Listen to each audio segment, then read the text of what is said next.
10 rock legends gone, not in accidents, not from the road burning them out, murdered. Too much junkie business, too much. And in almost every single case, the world moved on like it never happened. No justice, few answers, just the music they left behind, and the silence where the investigation should have been.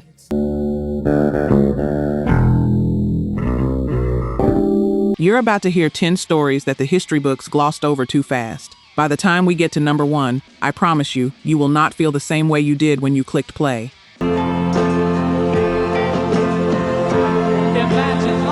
Number 10, Bobby Fuller.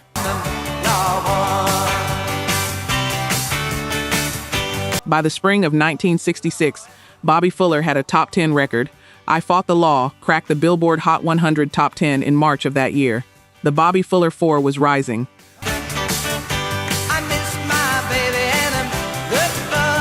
Bobby Fuller, 23 years old, out of El Paso, Texas, Buddy Holly country, was doing everything right. Releasing records, building a following, on the verge of something real.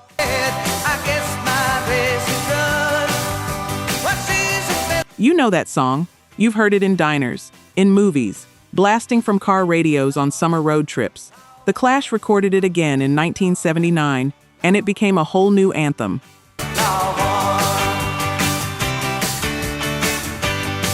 But you probably don't know that Bobby Fuller, the original man, the one who made it matter, was found dead 4 months after it peaked on the charts. In his mother's car, soaked in gasoline.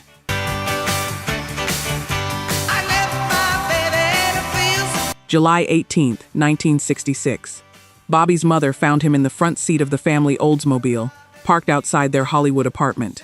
He had been dead for hours. The rigor mortis was deep, his body was drenched in gasoline.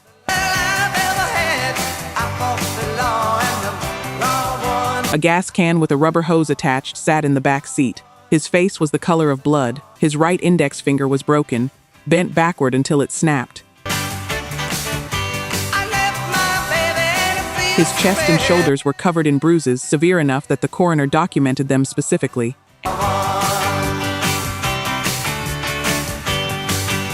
And here is the moment where any serious investigation should have begun, and instead became a punchline. An lapped investigator walked up to the gas can, picked it up, and threw it in the trash. Someone asked him why. He said, "He's just a rock and roll punk who killed himself."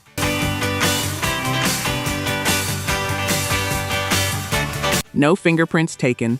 No scene secured. The investigation lasted approximately as long as it took to say that sentence. Here's what else they ignored. The rigor mortis placed his time of death hours before the car appeared in that parking lot, meaning someone drove the car there after Bobby Fuller was already dead in it.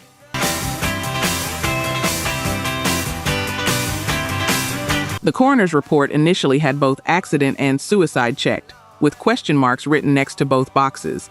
And the lap team that week was in organizational chaos. Their chief had dropped dead of a heart attack while giving a speech, 2 days before Bobby was found.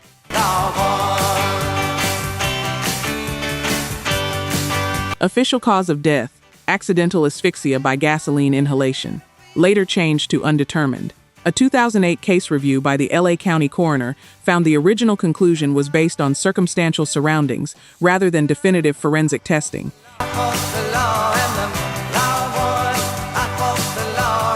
And explicitly stated other causes of asphyxia had not been ruled out.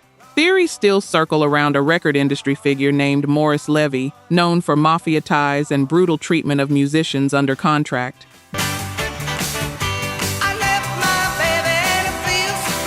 Bob Keane, who distributed Bobby's music, had just made a deal with Levy's company. I fought the law, and the law won. He didn't know how precisely that lyric described what was coming for him.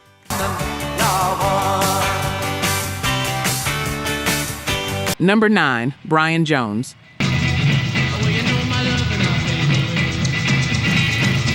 June 8, 1969. The Rolling Stones dismissed the man who recruited them, named them, and built them.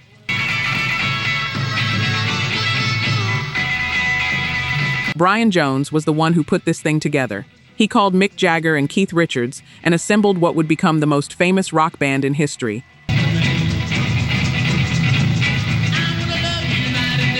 He named them.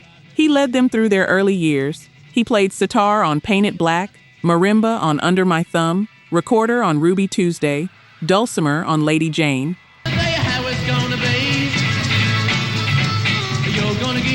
Brian Jones wasn't just a member of the Rolling Stones. He was the creative engine before Richards and Jagger took control, and then they fired him. And 25 days later, he was dead.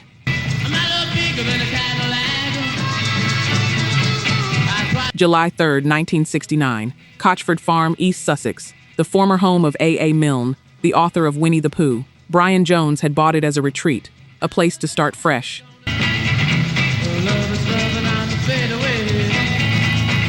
His girlfriend Anna Wolin later said he was sober that night, optimistic, talking about forming a new band. And then, just before midnight, she found him at the bottom of his swimming pool.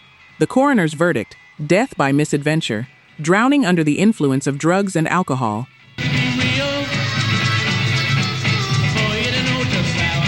The autopsy found approximately the equivalent of 3 pints of beer in his system, for a man who had spent years building a significant tolerance.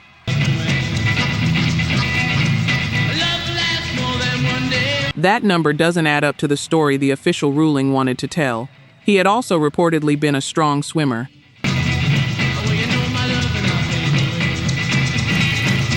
Here's what authorities didn't press very hard on. A construction worker named Frank Thorogood had been living at Cochford Farm, overseeing renovations.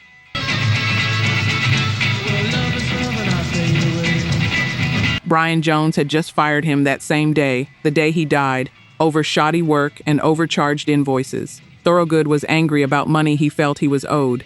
He had a fresh wrist injury requiring medical attention that was never explained.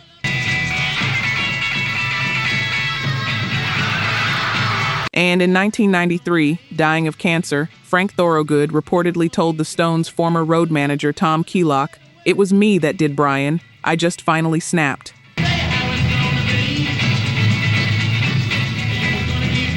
Keelock, who later denied passing this along, had also reportedly told investigators he wasn't at the farm that night, an account other witnesses disputed.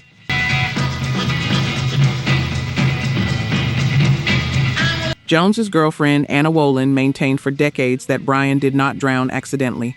She described behavior from Thorogood immediately after that she found deeply disturbing.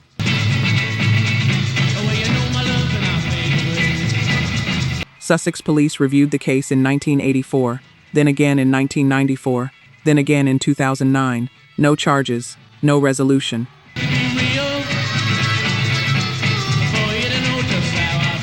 2 days after Brian Jones died, the Rolling Stones played a free concert in Hyde Park for 250,000 people. They read a poem for him, released Butterflies.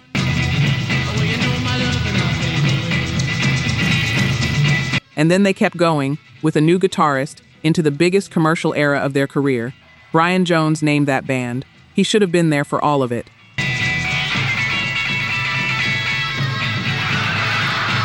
Let's look at the numbers. Only 9% of you are actually subscribed. Honestly, that's tough to see. Our team spends days hunting down archives and verifying every single fact just to tell these stories right. If you've made it this far into the video, you're clearly part of the community, so please hit subscribe. It costs nothing and helps us immensely. Now, for those already subscribed, very few of you have made the jump to our membership, and that's a hard pill to swallow because you're the ones who know our value best. If this channel has moved you or inspired you, consider joining. It's the price of one coffee, but it's the literal fuel for this channel. Let's keep this alive together. Back to the story. Number 8, Sam Cooke. Oh man, there ain't nothing like twisting the night away. December 1964. Sam Cooke is 33 years old. Earlier that year, he released A Change Is Gonna Come, one of the most important songs ever written in America.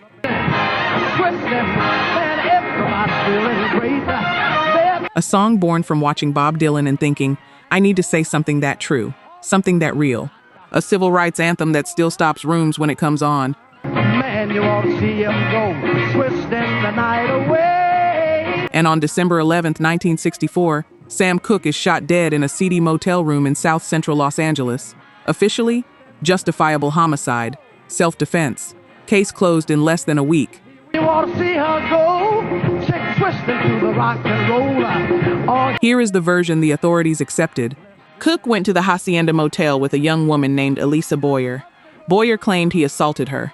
She fled with most of his clothes. Half-dressed and enraged, Cooke burst into the motel manager's office, a woman named Bertha Franklin, and attacked her. Here's the man in evening clothes. How he got here, I don't know, but She shot him 3 times in self-defense. The coroner's jury deliberated for 15 minutes. Done. Now here's what that account cannot explain. diamond rings twisting that make me feel good. Ha! And man, At Cooke's open casket funeral, Etta James, who had known him for years, was so disturbed by the condition of the body that she couldn't stop talking about it for the rest of her life. swing it, fellas. I love to go round. I like to. His hands were broken. His nose was crushed. His head had been beaten so severely that she described injuries no motel manager with a pistol could have inflicted. And the bullet never recovered. Come on, baby. And let's do that twist, yeah. Bertha Franklin had a .32 registered in her name. Sam Cooke was shot with a .22, a different gun, which went missing and was never produced in evidence. Here you find the young and old, twisting the night away. Twist. Elisa Boyer, who testified on Franklin's behalf, was arrested for prostitution within a month of the inquest. Here's the man in evening clothes. How he got here, I don't know, but In 1979, she was convicted of second-degree murder in the death of a boyfriend. Both women had criminal histories that never became part of the official narrative. His credit cards were missing. diamond rings twisting that make me feel good. Ha! And man, The Hacienda Motel was a known location for sex work, and Cooke's lawyer was reportedly only allowed to ask a single question at the coroner's inquest. Sam Cooke, the king of soul, 33 years old, the most important black crossover voice in American music in the early 1960s. swing it, fellas. I love to go round. I like to. A man who was using his fame and his money to build independent black music ownership in a way the industry found genuinely threatening, and nobody was given enough time to look at what actually happened. Some of y'all already know the history here, and you know why that matters. Man, you ought to see him go, twisting the night away. Number 7, Johnny Thunders. Some for your sister, but you take off the top, run into the bathroom. If you know Personality Crisis, if you've ever put on a New York Dolls record and felt that particular electricity, that glam-soaked chaos that sounds like it's falling apart and completely in control at exactly the same time, that was Johnny Thunders.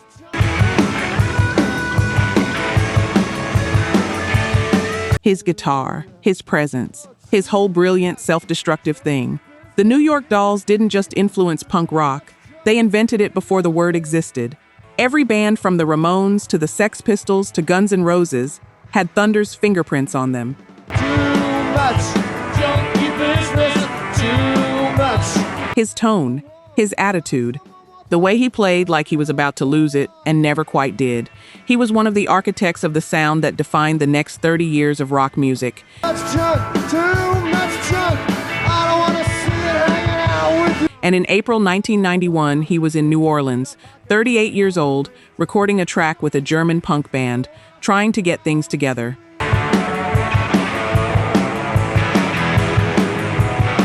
April 23, 1991.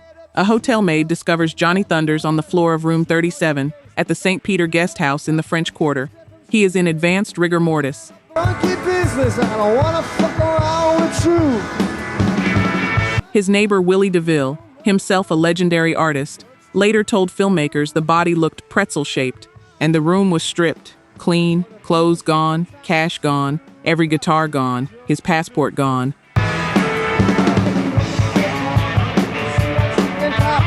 Someone had been in that room and taken everything while Johnny Thunders was dying, or after. The New Orleans coroner's office ruled it an overdose, cocaine and methadone. Too much junk. Too many junkies. His family and biographer said the toxicology levels found in his body were nowhere near enough to kill a man with his history and his tolerance. Overdose at last. Spike stuck in your head. Now you're dead. And then the autopsy revealed something none of his friends had known. Johnny Thunders had advanced undiagnosed leukemia, lymphoma, cirrhosis. His body had been failing in ways he hadn't told anyone about. Too much junkie business. Too much. Dee Dee Ramone wrote in his autobiography that Thunders' guitarist told him what happened, that men who wanted his methadone supply gave him LSD and murdered him. Whether that's exactly what happened, nobody can confirm. The two men who were with him in his final hours had criminal histories. The New Orleans Police Department treated it as a dead junkie, standard procedure for a city that didn't have much patience for that particular kind of story.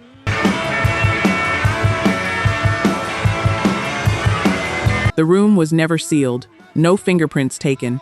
His sister hired a private investigator, came up empty. With your face flat on the ground, hands into your pockets as the coffin went down. Johnny Thunders, the man who built the template that the Ramones and the Sex Pistols and 100 bands after them were working from, disappeared from the world in a hotel room in the French Quarter, with all his belongings taken by whoever was there with him. Nobody was ever held responsible. The world moved on in about a week.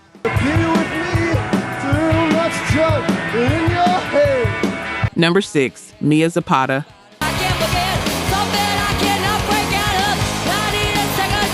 I need you to understand who Mia Zapata was before I tell you what happened to her, because the world tried to reduce her to the story of her death, and she was so much more than that. Mia Zapata was the lead vocalist of the Gits, a Seattle punk band that toured with Nirvana, shared bills with Sublime, Green Day, and Beck, and matched every single one of them for raw power and absolute authenticity.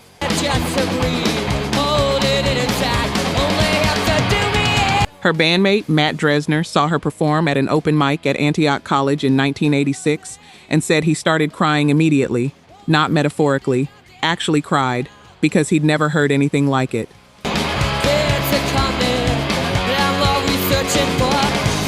Atlantic Records had just offered the Gits a deal. A national tour was lined up. Everything was in motion.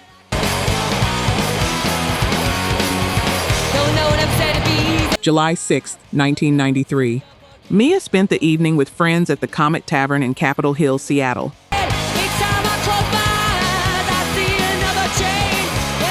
Around 2 a.m., she walked out into the night with headphones on, music playing. She never made it home. Her body was discovered around 3:20 in the morning near 24th Avenue.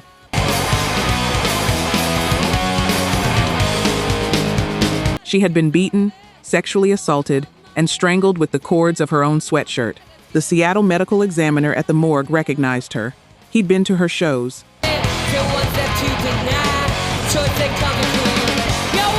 The case went cold for nearly 10 years. Her friends and bandmates raised money to hire a private investigator. Kurt Cobain and Courtney Love contributed to the fund. Notebooks were filled with leads. Nothing broke it open.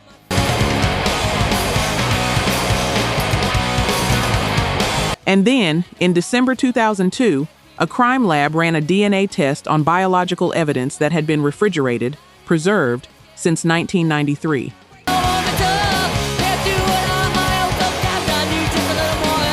The match came back. Jesus Mezquia, a Cuban-born fisherman working in the Florida Keys.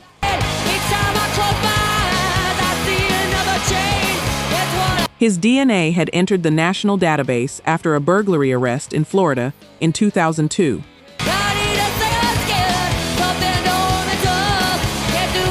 Mezquia was convicted in 2004. He denied ever knowing Mia Zapata. The statistical probability of the DNA belonging to anyone else? 1 in 1.5 trillion.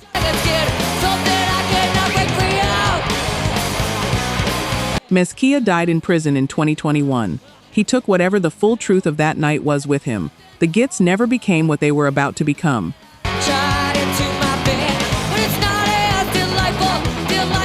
And this is the part that stays with me. Mia Zapata was 27 years old, on the verge of a national record deal, and she is still mostly remembered for how she died, instead of for what she was building. She deserves to be remembered for how she lived. If you know her music, you already know why that matters. Number 5, Elliott Smith.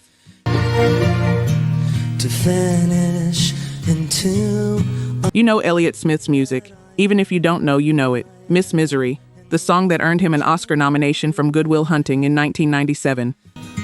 sing the poison rain down. Figure 8, either/or. XO, albums built from whispered confessions and melodies so precisely and agonizingly constructed that you felt them before you understood why. I know you'd rather see me gone. He was one of the most gifted songwriters of his generation. Not one of the most underrated. One of the most gifted. Period. October 21st, 2003, Los Angeles.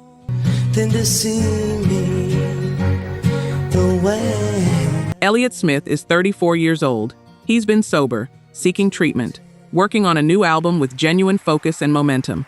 It's torn in half and a lot. People close to him describe his state in those final weeks as the most grounded and present he'd been in years. And then, at 12:18 in the afternoon, his girlfriend Jennifer Chiba calls 911. She says she locked herself in the bathroom during an argument. She says she heard a scream.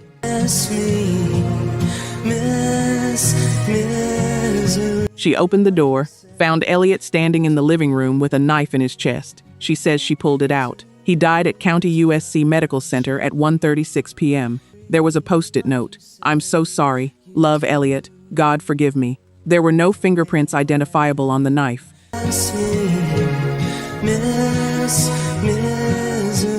And here is where the official story becomes one of the most unusual documents in rock history. I want to be precise here because the coroner's own language matters.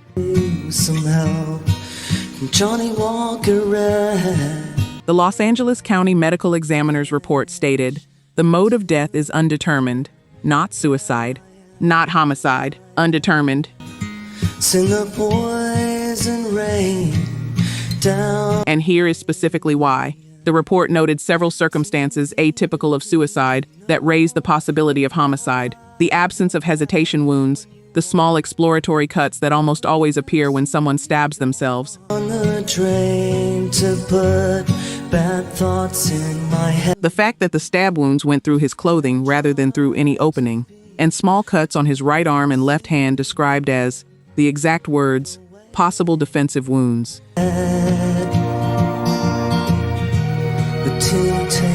Two stab wounds, both fatal, no hesitation. Defensive wounds possible, no fingerprints. It's torn in half and a lot. A girlfriend trained as a therapist who pulled out the knife, then refused to speak further with detectives. And in the months that followed, that same girlfriend filed a lawsuit against his estate, seeking financial support he had allegedly promised her.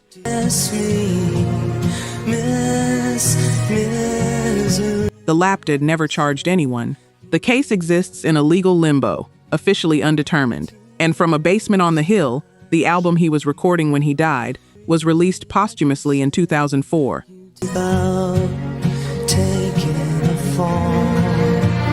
Critics called it devastating. Listeners called it devastating, because it was. And then the world moved on.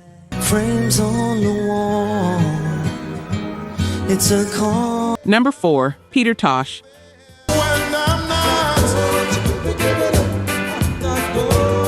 If you know the Wailers, you know Bob Marley. You should know Peter Tosh equally well. He was there from the very beginning. It's just a disgrace, just a disgrace. He co-founded the band with Marley and Bunny Wailer in Kingston's Trenchtown in 1963. He co-wrote anthems that became the sound of an entire generation's conscience.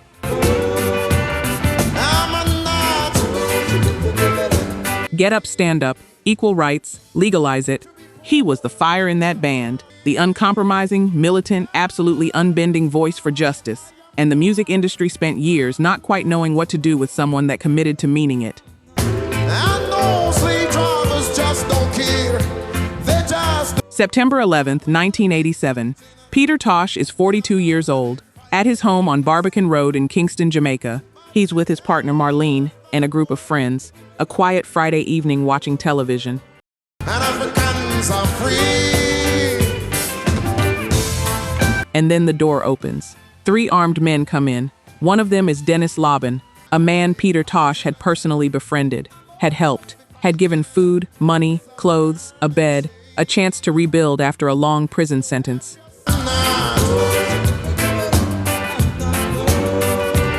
Tosh had brought Lobban into his home, into his world, trying to do the right thing by someone who had nothing. And here is Lobban, standing in Peter Tosh's living room with a weapon, demanding money he claimed was owed to him. Africa is the richest place. When Tosh said there was no money in the house, Laban and the other two men opened fire. Peter Tosh was shot twice in the head. Jeff Dixon, a disc jockey and close friend, was also killed, as was Wilton Brown. I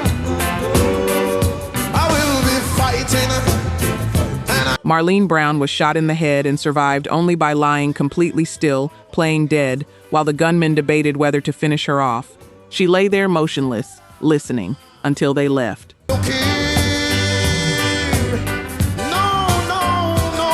Laban was convicted, sentenced to death by hanging, which was later commuted to life imprisonment. The two other gunmen were never identified, never found, never charged. Till Africa and Africans are free. Peter Tosh had just released an album called No Nuclear War. It won a posthumous Grammy Award.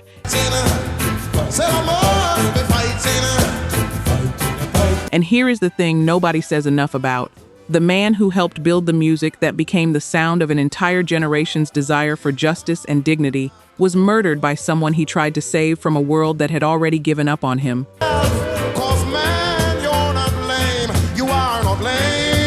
There's a specific kind of wound in that story, the one that doesn't come from an enemy, but from the distance between who you believed someone could be and who they turned out to be.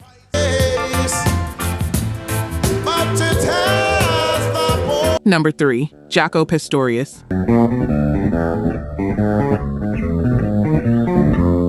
You've heard the bass. You may not know the name, but you've heard what he did. Weather Report's Heavy Weather, Joni Mitchell's Hejira, the fretless bass, an instrument most professional players avoided because of how brutally unforgiving it is.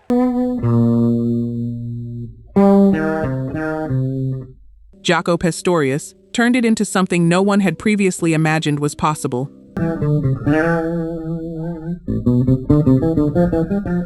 His 1976 self-titled debut album is still considered one of the most technically and emotionally perfect recordings in the history of the instrument.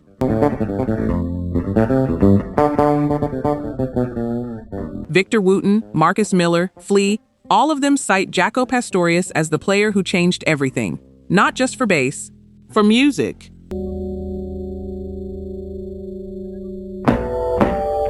And here is where the story goes. By 1987, Jaco Pastorius was sleeping in a park in Fort Lauderdale, Florida. Untreated bipolar disorder, alcohol, years of erratic behavior that had gotten him banned from most of the venues he once would have headlined.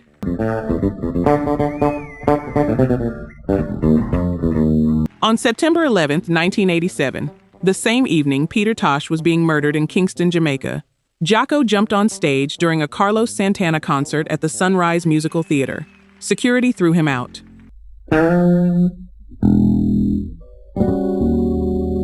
In the early morning hours of September 12th, Jaco showed up at the Midnight Bottle Club in Wilton Manors. He'd been banned from there too. He was denied entry. He kicked the door out of frustration.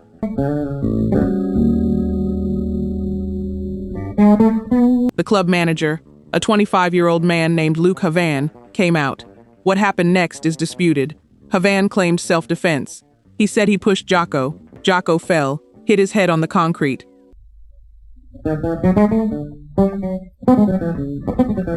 The autopsy told a different story. The injuries were catastrophic. Skull fractured, both eyes completely swollen shut. The ring imprints from Havan's fist were visible in Jaco's face.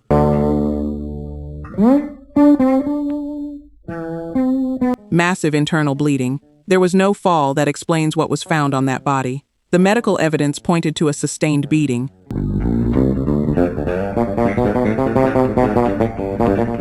Jaco Pastorius lay in a coma for 9 days. He died September 21st, 1987. He was 35 years old.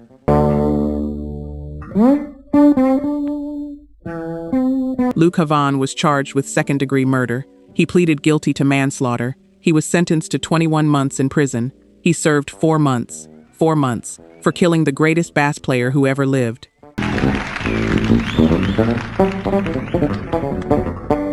And if you've ever tried to explain to someone who Jaco Pastorius was, and watched their eyes go blank because they'd never heard the name, you know exactly the kind of loss I'm talking about.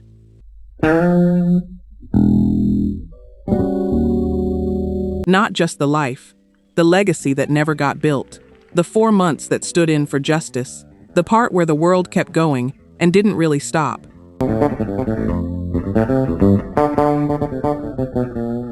Number 2, Dimebag Darrell, Pantera.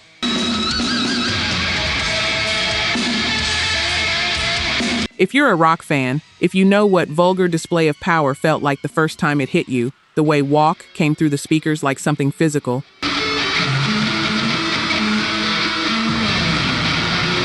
the way Cemetery Gates moved between brutality and something close to heartbreak, you already know what Dimebag Darrell meant to this music.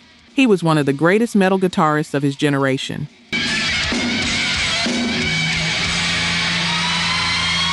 His tone, his feel, his groove, not just technically brilliant, emotionally brilliant. He played like someone who loved it more than he loved almost anything else, and you could hear that.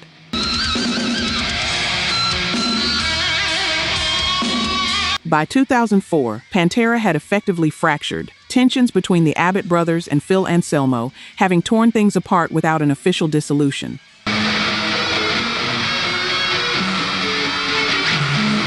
So Dimebag and his brother Vinnie Paul started something new. Damage plan, new album, new tour. A chance to rebuild.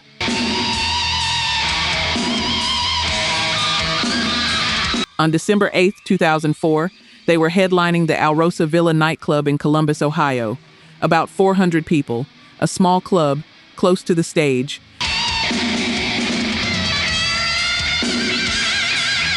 The kind of show where music still feels like it belongs to the people in the room.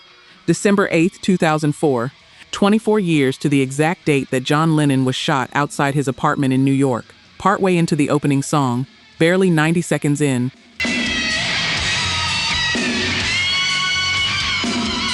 a man named Nathan Gale vaulted the fence around the venue, came in through a side door, and rushed the stage. He fired a 9mm Beretta into Dimebag Darrell's head at point-blank range.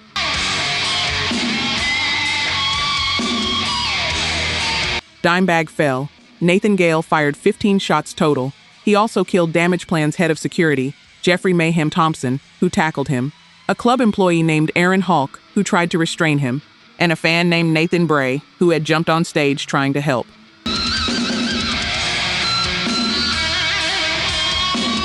Three minutes after it started, Officer James Niggemeyer entered through the back of the club, moved past the amplifiers, and killed Gale with a single shotgun blast. 4 people dead, 3 wounded. And here is the detail that never fully leaves you once you know it.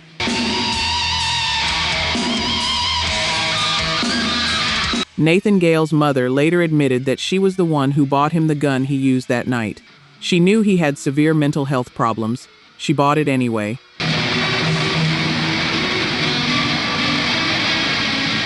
There's a nurse in that crowd named Mindy Reese who ran toward the stage instead of away. She performed chest compressions for 15 to 20 minutes.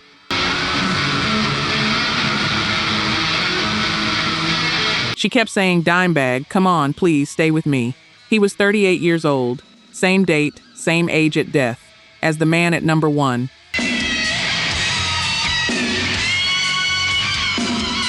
And I don't know if that's coincidence or irony or something beyond words to describe. I just know it's true.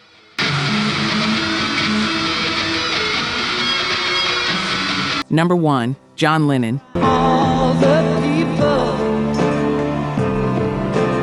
December 8, 1980, 10:50 p.m., John Lennon and Yoko Ono return home to the Dakota apartment building on the Upper West Side of Manhattan.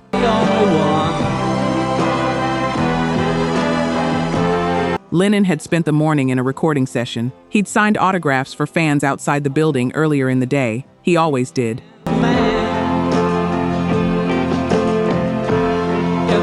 One of those fans was still there when they returned, waiting. Mark David Chapman fires 5 shots. 4 hollow point bullets hit Lennon in the back.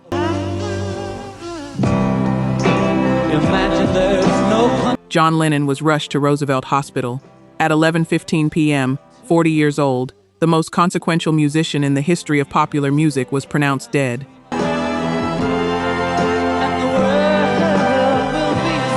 Howard Cosell announced it live during Monday Night Football. Millions of people found out watching a football game. You know this story. The whole world knows this story.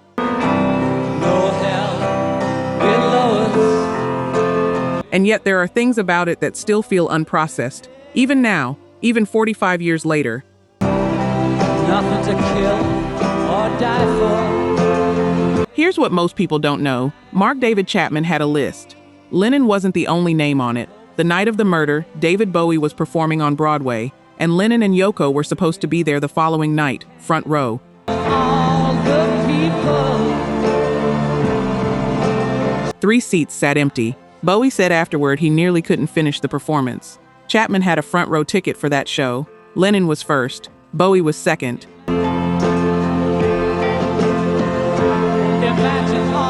And here's the thing about that afternoon that I keep coming back to. Chapman had spent the day outside the Dakota, waiting.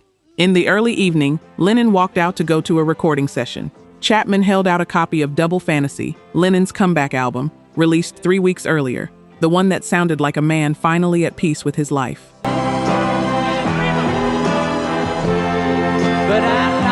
Lennon signed it, smiled, left. Chapman stood there with the autograph in his hand and waited for him to come home. 6 hours later, same spot.